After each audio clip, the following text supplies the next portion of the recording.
নবম শ্রেণীর ভূগোলের দ্বিতীয় অধ্যায়ের প্রশ্ন, কর্কট সংক্রান্তি এবং মকর সংক্রান্তির মধ্যে পার্থক্য নির্দেশ করো। পার্থক্যের জন্য তোমরা মাঝখানে দাগ কেটে দুটো লেখো, যে একদিকে লেখো কর্কট সংক্রান্তি আর একদিকে লেখো মকর সংক্রান্তি। প্রথম পয়েন্টে লেখো কাকে বলে বা সংজ্ঞা।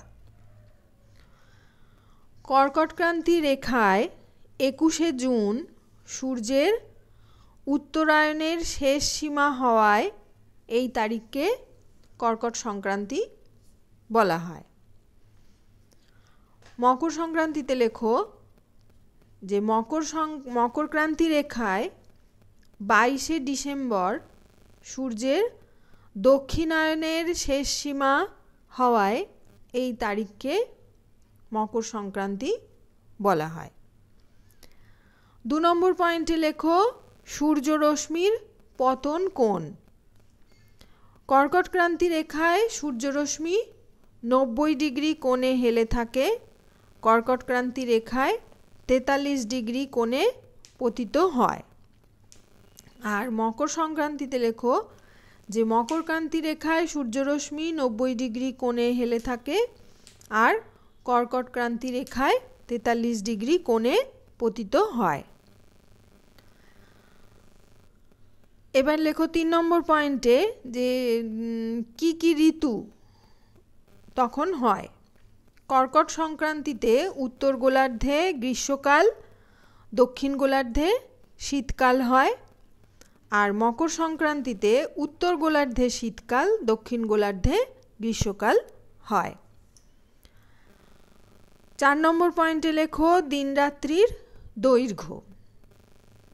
উত্তর গোলার্ধে কর্কট সংক্রান্তিতে উত্তর গোলার্ধে দিন বড় রাত ছোট হয়, আর দক্ষিণ গোলার্ধে দিন ছোট রাত বড় হয়।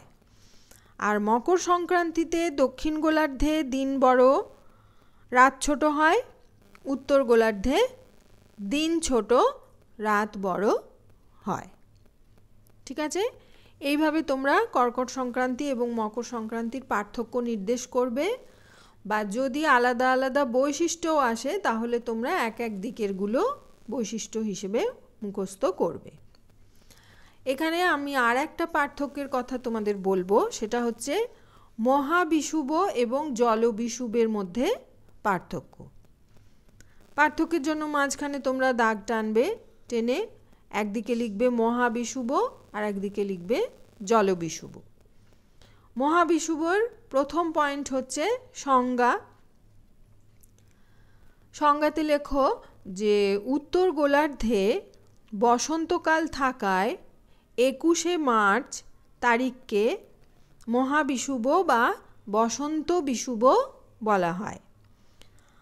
আর জলবিষুবে লেখো যে উত্তর গোলার্ধে শরৎকাল থাকায় 23শে সেপ্টেম্বর তারিখকে শারদ বিষুব বা জলবিষুব বলা হয়।